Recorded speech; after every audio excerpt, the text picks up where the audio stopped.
Bonjour et bienvenue sur Radio CSERT, votre rendez-vous quotidien avec l'actualité de la cybersécurité. Je suis Marc-Frédéric Gomez et j'espère que vous allez bien. Nous sommes le jeudi 7 août 2025, épisode 379, et au programme, Exchange, directive d'urgence de la CISA, la CVE 2025-53786.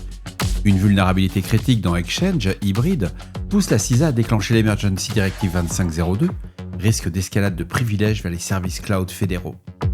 Tenable Identity Exposure, un contournement de la politique de sécurité via la CVE 2025-27210. Cette faille permet de contourner toutes les politiques de sécurité, système exposé, toutes les versions antérieures à la 3.77.13, à la 3.93.2. Splunk App Dynamic, des multiples CVE non spécifiés. Centrion, SQLI, contournement et vulnérabilité critique. On a la mise à jour du Cyber Assessment Framework en Angleterre, une nouvelle version du CAF publiée par le NCSC, ajout de risques d'IA, software supply chain, threat hunting et profilage des attaquants. WordPress, bypass d'authentification sur post-SMTP, c'est la CVE 2025-24000, une faille critique CVSS 8.8 dans le plugin post-SMTP jusqu'à la version 3.2.0. Contournement d'authentification via un canal alternatif. Bien entendu, vous retrouverez toutes les sources citées dans cet épisode sur le site radiocesseur.org.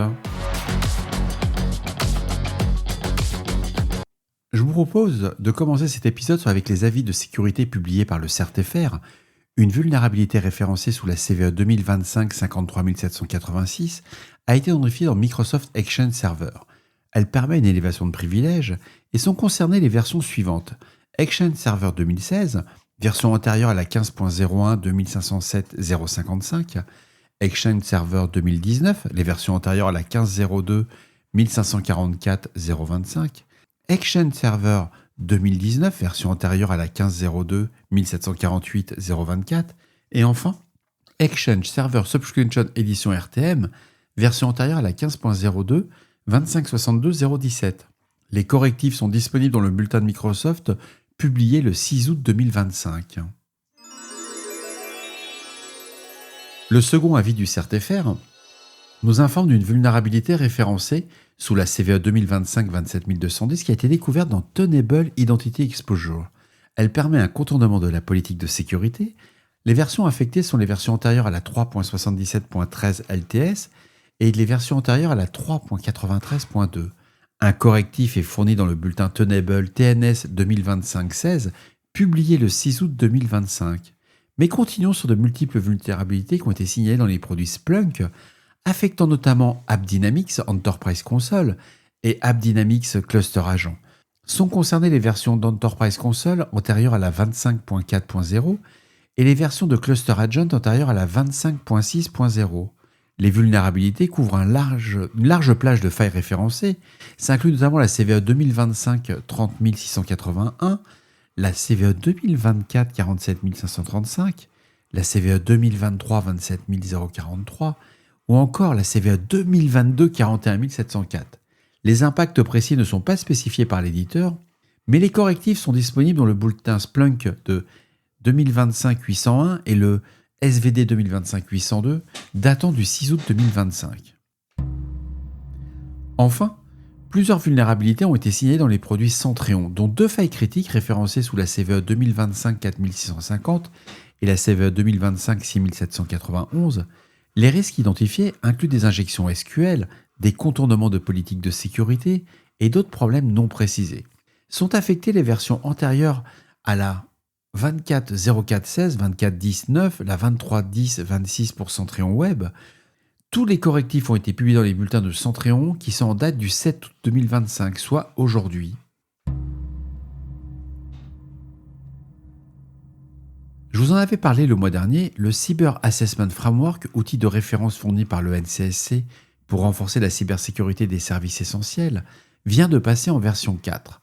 Ce cadre est utilisé par la majorité des régulateurs cyber au Royaume-Uni, notamment dans le secteur public via le programme GovAssure.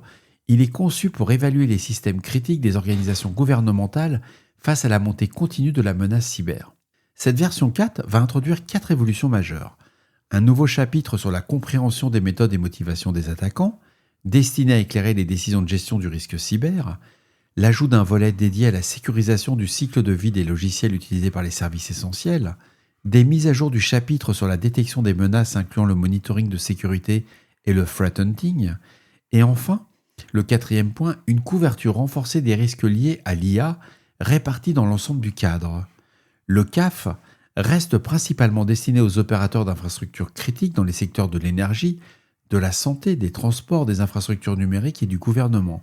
Il permet de vérifier le niveau de conformité aux exigences du NIST Regulations en fournissant une grille de lecture des résultats attendus en matière de sécurité et de résilience. On apprend que le développement du CAF V4 s'est appuyé sur les retours des régulateurs et l'instance de supervision cyber. Toutes ces contributions ont été intégrées tout au long du processus. Enfin, le NCSC prépare déjà les futures versions du cadre pour les aligner sur les exigences du Cyber Security and the Resilience Bill et attendu prochainement au Parlement britannique. C'est vraiment à lire, c'est hyper intéressant.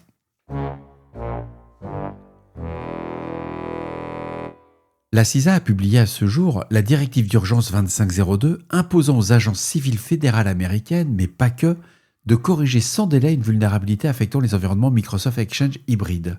Cette faille, référencée sous la CVE 2025-53786, permet à un acteur malveillant disposant d'un accès administrateur à un serveur Exchange de réaliser une élévation de privilèges. Il peut alors exploiter les configurations Hybrid Joined vulnérables pour compromettre tous les environnements cloud connectés à l'organisation. La CISA précise ne pas avoir connaissance d'exploitation active à ce stade, mais toutefois, elle préconise que cette vulnérabilité pourrait compromettre l'intégrité des identités et l'accès admin au service cloud si elle n'est pas corrigée rapidement. Les agences fédérales doivent suivre immédiatement les instructions de mitigation fournies par l'éditeur. La CISA supervisera la mise en conformité et fournira un appui aux entités concernées.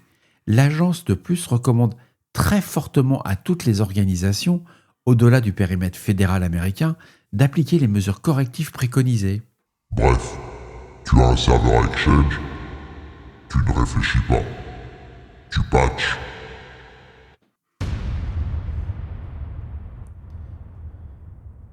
La CVE 2025-24000 affecte le plugin WordPress post-SMTP maintenu par WXpert. Elle permet un contournement de l'authentification vers l'utilisation d'un chemin ou canal alternatif. Toutes les versions jusqu'à la 3.2.0 sont concernées.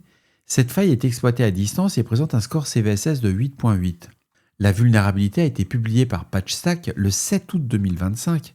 Un correctif est disponible. Et voilà, cet épisode de Radio Cessord du jeudi 7 août 2025 touche à sa fin. J'espère qu'il vous apportera des informations claires et utiles. N'oubliez pas, si vous avez des retours ou des sujets que vous aimeriez voir traités, faites-le moi savoir. Laissez-moi un message sur le répondeur de Radio Cessord au 07 68 72 20 09. D'ici là, restez vigilants, surveillez vos systèmes et surtout, on ne réfléchit pas, on patch. On se retrouve demain pour un nouvel épisode. Prenez soin de vous. Je vous embrasse très fort. Au revoir.